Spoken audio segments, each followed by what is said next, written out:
তার দৃষ্টির প্রচ্ছদে মেঘ ভাঙা নীল রোদে লেখা রয় হাসি রং কবিতা। চেয়ে চেয়ে দেখি তাকে, সে হাসির ফাঁকে ফাঁকে আঁকা থাকে বেদনার ছবিটা। সে যেন হাওয়ায় ওড়া প্রজাপতি, একজন মায়াবতী মায়াবতী।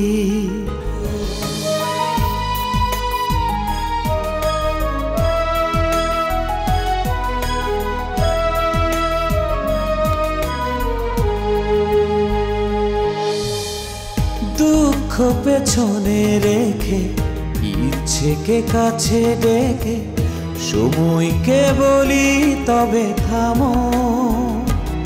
ও স্মৃতির চাদর পরে গল্পের শহরে তার পথে এক হতে নামো।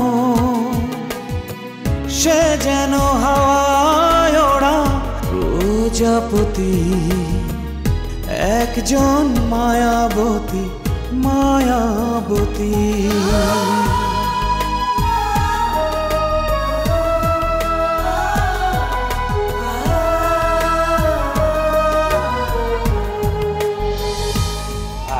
আপনার জন্য আর একটা পেপার নিয়ে আসলাম স্যার। দাম কত পড়লো? মাত্র 70 টাকা স্যার। আপনারা কি 3 কিডনিওয়ালা লোক চেয়েছিলেন? আপনি কথা একটু বেশি বলেন। আচ্ছা, কোম্পানির কত টাকা আফসার সাহেব তুলে নিয়ে গেছে? এরকম কথা স্যার আমি বলতেই পারি না। এখন বল ভেতরে কি হচ্ছে? পাটানি হচ্ছে স্যার, পাটানি। কি পাটানি? মানে হচ্ছে ধোলাই। ধোলাই। আমি চাই আমাদের সবার জন্য কোয়ার্টার হোক। চারটি বাটি গোল মানে? অফিস থেকে একেবারে গো। আফসার সাহেবের সাথে কি?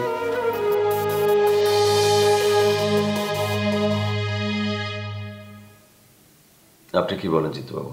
স্যার, এতে তো একসাথে অনেকগুলো টাকা ব্লক হয়ে যাবে। হোক, কিন্তু করতে হবে। স্যার, আফসার সাহেবের সাথে কি? সরি স্যার, আসলে অনেক দিনের অভ্যাস তো। ঠিক আছে, কাজটা কত দ্রুত করা যায় বলুন তো? স্যার, একটু সময় তো লাগবে। ওই প্রথমে লোকেশন ঠিক করতে হবে, তারপর জমি কিনতে হবে, তারপর ডিজাইন, কনস্ট্রাকশন, একটু সময় লাগবে স্যার। মালিবাগে আমাদের কিছু জমি আছে না? জি স্যার। ওখানে ফ্ল্যাট উঠবে। 3 ধরনের অ্যাপার্টমেন্ট থাকবে।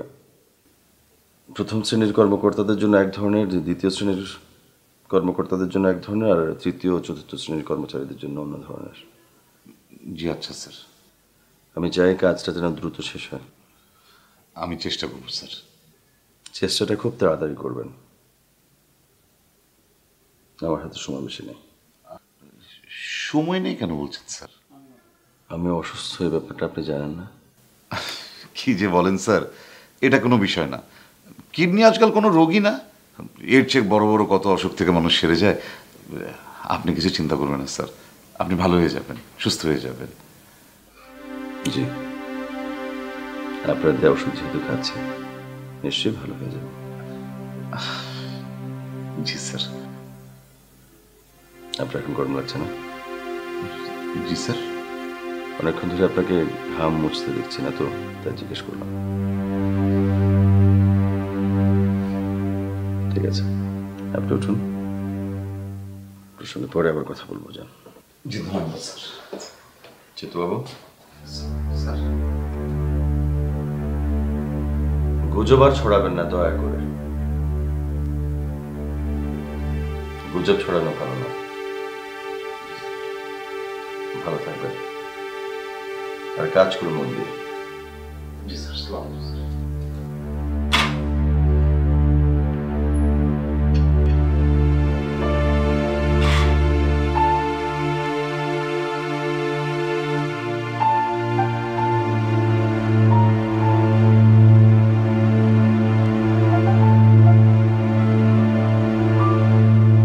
ডাক্তার তো বললো আপনার কিডনি নেওয়া যাবে। জি। আপনি কিডনি দিতে রাজি আছেন তো? জি, ভয় ভয় লাগছে। ভয়ের কি আছে? না মানে অপারেশন টেবিলে যদি মরে টরে যাই। এই সমস্ত অপারেশনে রোগী মারা যায় না। কিডনি কেটে বাদ দেওয়া হলো ডাল ভাত টাইপ অপারেশন। ডাক্তার লাগে না, অভিজ্ঞ নার্সই করে ফেলতে পারে। আপনারটা তো নার্স করবে না, করবে বিদেশি নামি দামি ডাক্তার। তবুও ভয় লাগছে। তার মানে কি? এতক্ষণ আপনি রাজি ছিলেন, এখন দেখতেছি অন্য কথা। এই নাটক করার মানে কি? না মানে দেব, কিন্তু কিন্তু কি? দিতে না চাইলে বলেন, আমাদের হাতে অনেক ক্যান্ডিডেট আছে, এক পায়ের উপর খাড়া, বললেই অপারেশনের টেবিলে শুয়ে পড়বে। আচ্ছা দেব। কথা পাকাপাকির আগেই টাকা পয়সার ব্যাপারটা মিটিয়ে ফেলতে চাই। বলেন কত চান আপনি? বলেন আপনার ডিমান্ড কি আগে শুনি, তারপর আমাদের কথা বলবো। পছন্দ হলে ভালো কথা, পছন্দ না হলে কোনো কিছু করার নাই। আসসালামু আলাইকুম বলে বিদায়। আগেই বলেছি আমাদের অন্য ক্যান্ডিডেট আছে। বলেন আপনার দাবি কত? আপনারটাই আগে শুনি, আপনি কত দিতে চান? আমার নিজের জন্য হলে 50,000 টাকার 1 টাকাও বেশি দিতাম না। 10,000 টাকায় তো আস্ত একটা মানুষ পাওয়া যায়, সেখানে কিডনির জন্য 50-এর বেশি কিছুতেই না। কিন্তু আমার ভাগ্নে দয়ার শরীর, সে 2 লাখ বলেছে। যেহেতু 2 লাখ বলেছে, এই কথার কোনো হেরফের নেই। 2 লাখই দেওয়া হবে, 1 পয়সা কমও না, 1 পয়সা বেশিও না। টাকাটা দেবেন কিভাবে? মানে মুড অফ পেমেন্ট কি? কিভাবে দেব মানে? ক্যাশ পেমেন্ট দিব, তবে একটা কিন্তু আছে। কিন্তুটা কি? 20,000 টাকা অগ্রিম, তার মানে অ্যাডভান্স। বাকি টাকা কার্য সম্পাদন হওয়ার পর। মানে পুরো টাকাটা একবারে দেবেন না? না। না কেন? যদি টাকাটা নিয়ে পালিয়ে যাই সেই ভয়ে? এতগুলো টাকার ব্যাপার, হতেও তো পারে আপনি পালিয়ে যেতে পারেন। আপনারা মাত্র 2 লাখ টাকার রিস্ক নিতে পারছেন না, যেখানে আমি পুরো লাইফ রিস্ক নিচ্ছি। উল্টোটাও তো হতে পারে, দেখা গেল আমি কিডনি দিলাম, কাজ শেষ, এরপর আপনারা আমাকে আর চিনলেনই না। কি যে বলেন আপনি? স্ট্যাম্পের উপর দলিল করা থাকবে। টাকা না দিলে কে আর কোর্ট কাচারি করবে বলেন? আর তাছাড়া অপারেশন টেবিলে মরেও তো যেতে পারি, তখন টাকাটা কাকে দেবেন? খোদা না খাস্তা আপনার কোনো কিছু হয়ে গেলে আপনার আত্মীয় স্বজনে পাবে। আমার আত্মীয় স্বজনের জন্য তো টাকাটা আমার দরকার নেই। আত্মীয় স্বজনদের আমি কিছু জানাতেও চাই না, তারা কিছু জানবেন না। আপনি কাউকে কিছু জানাতে চান না? জি না, আমি শুধু একটা জিনিস চাই। কি? পুরো টাকাটা অগ্রিম চাই। আপনাদের ভয়ের কিছু নেই, আমি ভদ্রলোকের ছেলে, টাকাটা নিয়ে পালিয়ে যাব না। আর তাছাড়া আপনারা দলিল করে রাখতে পারবেন। আপনার বাবা কি করেন? আমার বাবা গ্রামের একটা স্কুলের হেডমাস্টার। 4 ভাই বোনের মধ্যে আমি সবচেয়ে ছোট। বড় বোনের বিয়ে হয়ে গেছে, মেজো ভাই টাঙ্গাইল কৃষি ব্যাংকের 2nd অফিসার, আরেক ভাই একটা বেসরকারি প্রতিষ্ঠানে চাকরি করে, আর আমি আমানুল্লাহ। এই যে আমার বায়োডাটা, এখানে আমার সিভি আছে।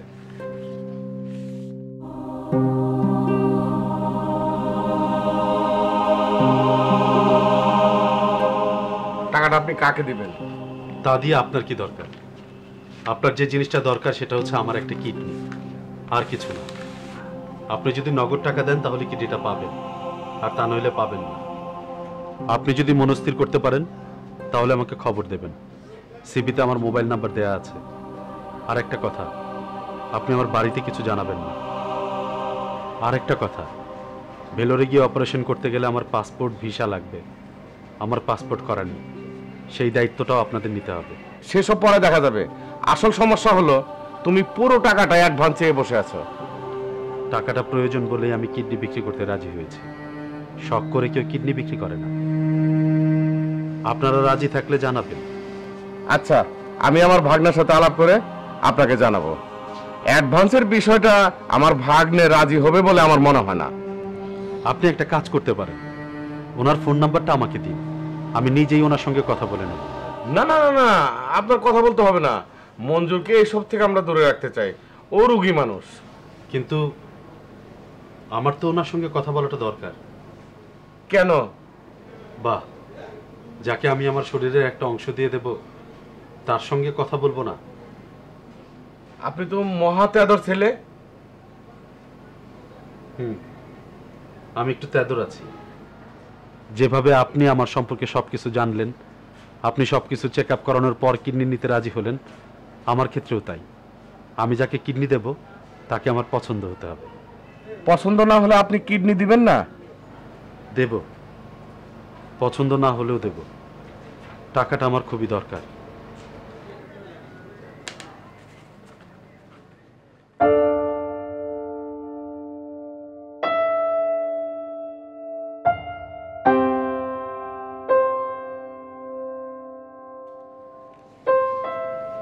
ধন্যবাদ, আমি নিজেই ওনার সঙ্গে যোগাযোগ করে নেব। আসসালামু আলাইকুম। ওয়ালাইকুম আসসালাম।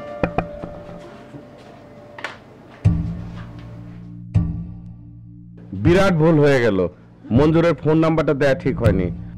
ও এক কথা টাকা দিয়ে দিবে, দলিল তো দূরের কথা, একটা রসিদ পর্যন্ত রাখবে না।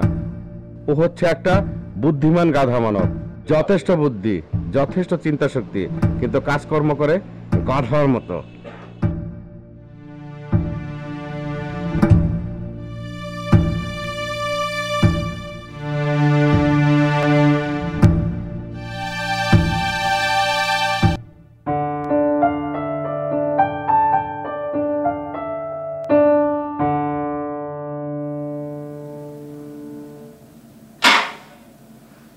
আসবো স্যার? বলো। স্যার, মঈন সাহেব নামে একজন আছে।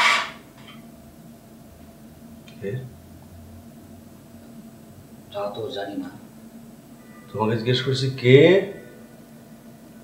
মঈন সাহেব। কোথেকে আসছে? তা তো জানি না স্যার। আসতে বলো। জি স্যার।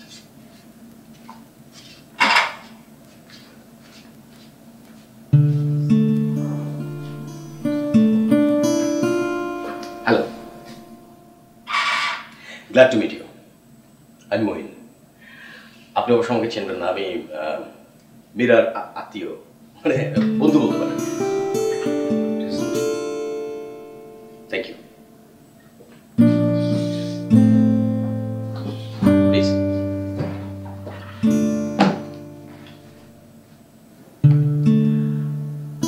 আপনি এখন কেমন আছেন?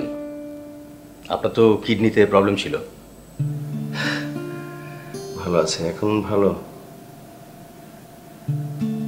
তবে যে কোনো দিন মারা যাও।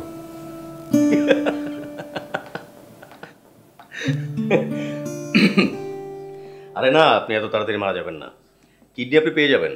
আর আপনি যদি মরে যান তাহলে আপনার এত বড় প্রতিষ্ঠানে কি হবে?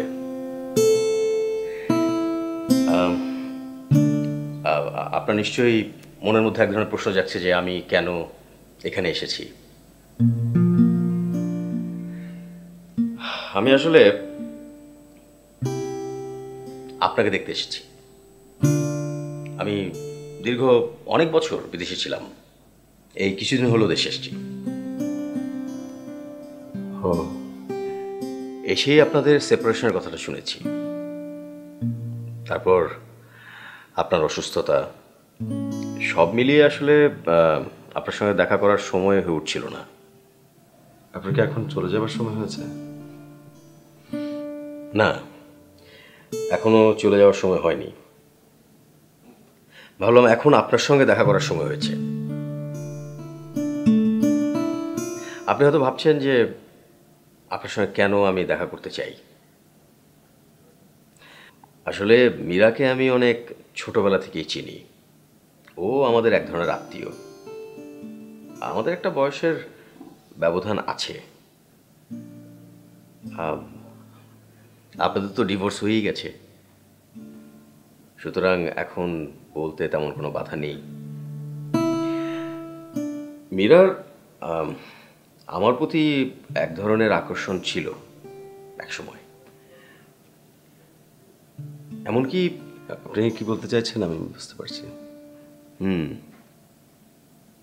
মানে কিশোরী মেয়েদের যা হয়,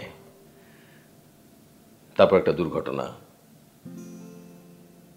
অবশ্য তখন আমারও বয়স কম ছিল। এরপর থেকে ওর সঙ্গে আমার আসলে তেমন যোগাযোগ ছিল না। আমি বিদেশ চলে গেলাম পড়াশোনা করতে। দেন শুনলাম যে আপনার সঙ্গে ওর বিয়ে হয়েছে। তখন থেকে আপনাকে দেখার কৌতূহল আমার অনেক। কৌতূহল মেটেনি নিশ্চয়ই, তাই না? মীরার কাছে আমি আপনার অনেক কথা শুনেছি। তখন থেকে আপনার সম্পর্কে একটা ধারণা হয়েছিল আমার, এবং যা বর্ণনা শুনেছি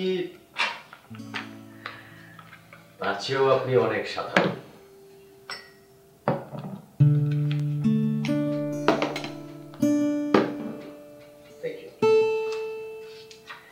কিন্তু এখন তো দেখছি আপনি তার চেয়েও বেশি সাধারণ, একেবারে অনাড়ম্বর।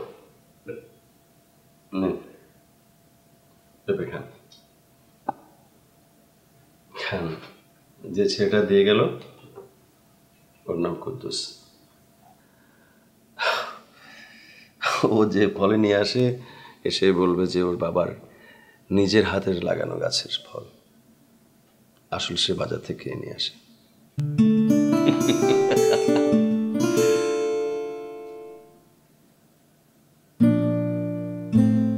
আপনি নিশ্চয়ই আর বিদেশে ফিরে যাবেন না, তাই না? সে যেন হাওয়ায় ওড়া প্রজাপতি, একজন মায়াবতী মায়াবতী, তার দৃষ্টি প্রচ্ছদে মেঘ ভাঙা নীল রোদে লেখা রয় হাসি রং কবিতা। চেয়ে চেয়ে দেখি তাকে, সে হাসি ফাঁকে ফাঁকে আঁকা থাকে বেদনা ছবিটা। সে যেন হাওয়ায় ওড়া প্রজাপতি, একজন মায়াবতী মায়াবতী। সে যেন হাওয়ায় ওড়া প্রজাপতি, একজন মায়াবতী মায়াবতী।